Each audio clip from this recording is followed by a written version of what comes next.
Hello, students, and welcome to today's writing workshop lesson 2-3. Today, we're going to be reading aloud a section of Girls Think of Everything. Before we begin, let's take a look at this text. Girls Think of Everything, Stories of Ingenious Inventions by Women. Catherine Thimick, illustrated by Melissa Sweet. What kinds of things and images seem to be showing up as we just start looking through the beginning pages?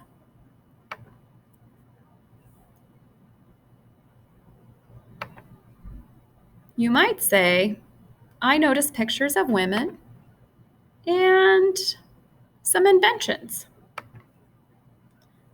Today, as we are reading aloud, we're going to listen specifically to one particular inventor's story, and that story is Betty Nesmith Graham.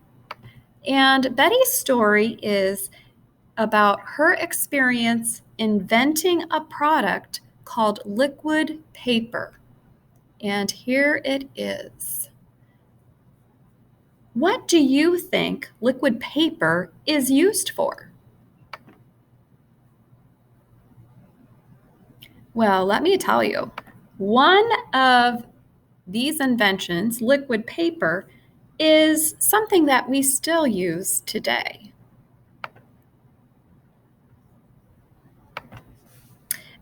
Liquid paper is a white fluid that typists use to cover up writing or typing errors on paper.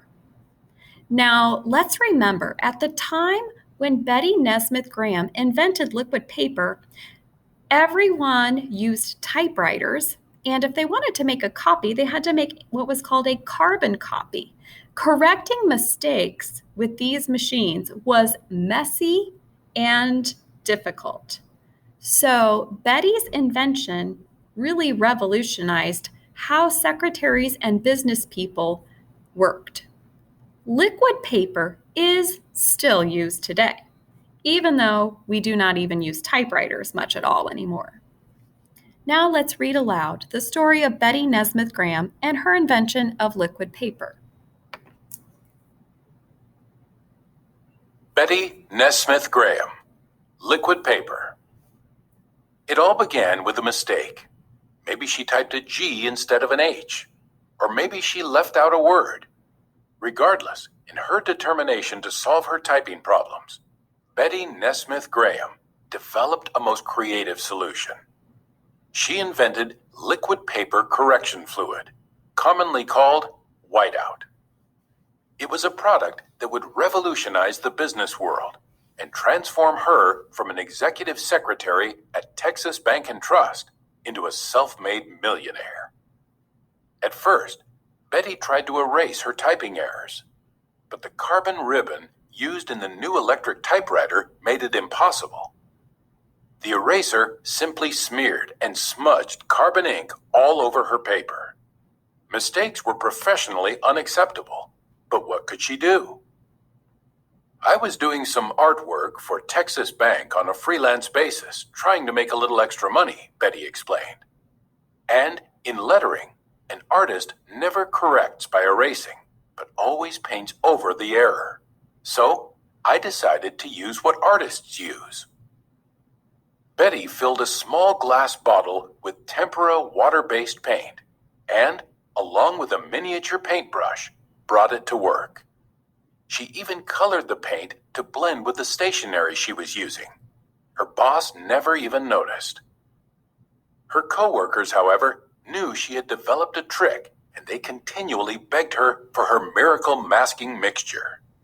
Finally, 5 years after she first used her correction fluid, she mixed up a batch of her secret paint to sell to the other secretaries. I used a green bottle, Betty recalled. I used things I had on hand at home. I took a file label,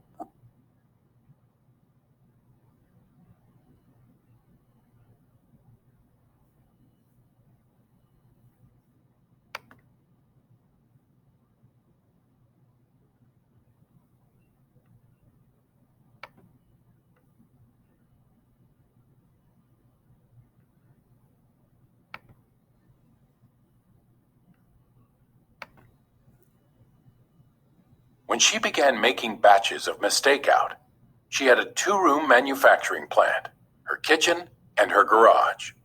She also had a few employees, her son Michael and his friends.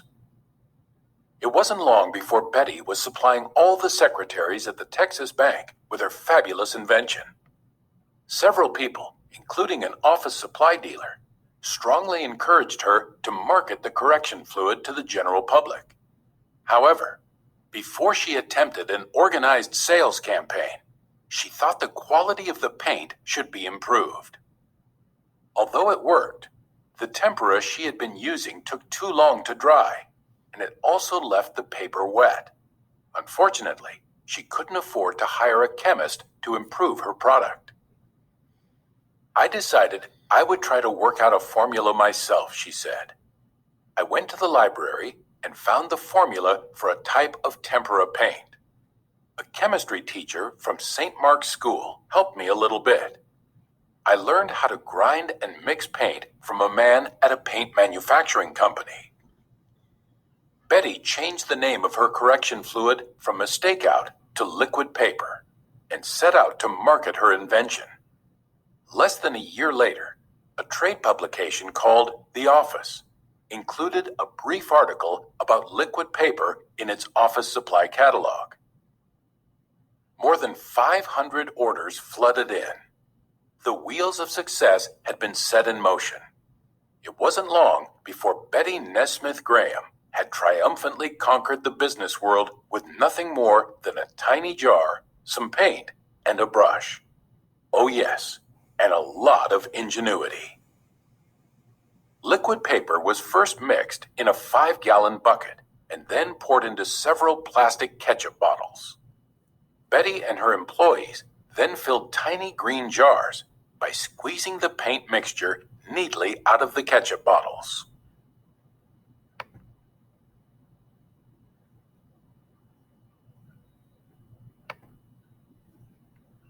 "20 years after her initial inspiration, Betty sold liquid paper to the Gillette Company for $47.5 million. In addition to starting several charitable foundations, she left her son, Michael Nesmith, $25 million.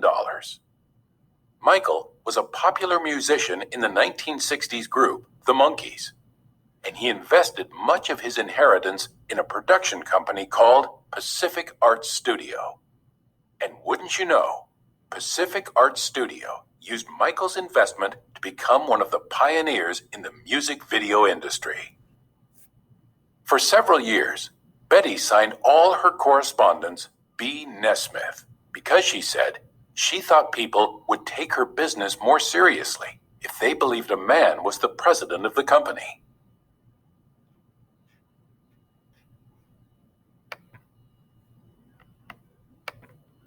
Okay, so that is our focal text today. I want us to think about some questions. What were some of the challenges that Betty faced, and how did she work hard to overcome them?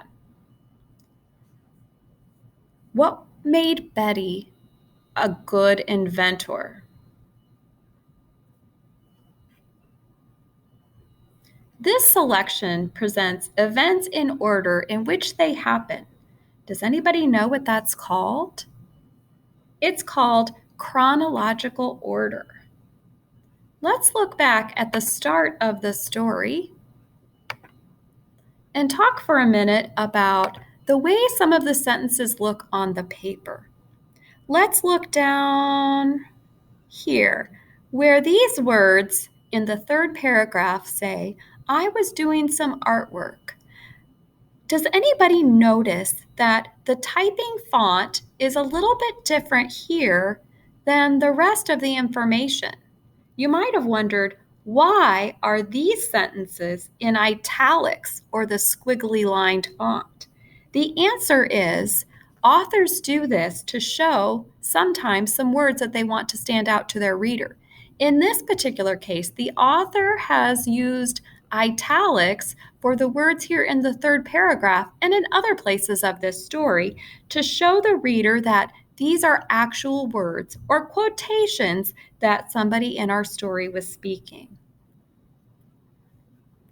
let's take a look at the next part of our activity today. After this lesson, you will have a study guide that goes along with questions from this story today. You'll find this study guide in your ELA work, in classwork. Make sure you complete it with full sentences, capitals, and end marks. Also today, you do have a task of revisiting the vocal text. You can listen to this story again and again. You will have a word bank also attached. The word bank is a resource for you to build your vocabulary list of words that are related to inventors or inventions. I want you to look through the text and find a few words and phrases that you find interesting, and I want you to add them to your word bank. Last but not least, let's take a look at this vocabulary sheet. In your vocabulary sheet today, it says use the word bank page in your writer's notebook to help build your vocabulary. I want you to select some words about the inventors or inventing from your reading. Write each word in your word bank.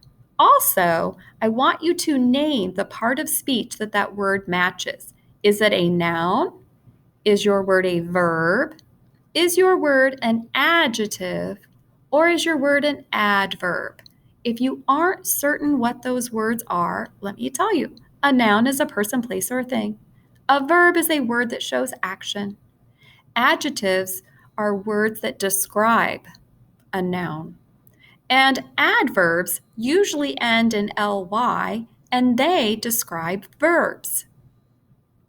If you need a refresher, I have also included a video a cartoon video which explains nouns, adjectives, verbs. Don't forget to complete all of your classwork before submitting your assignment.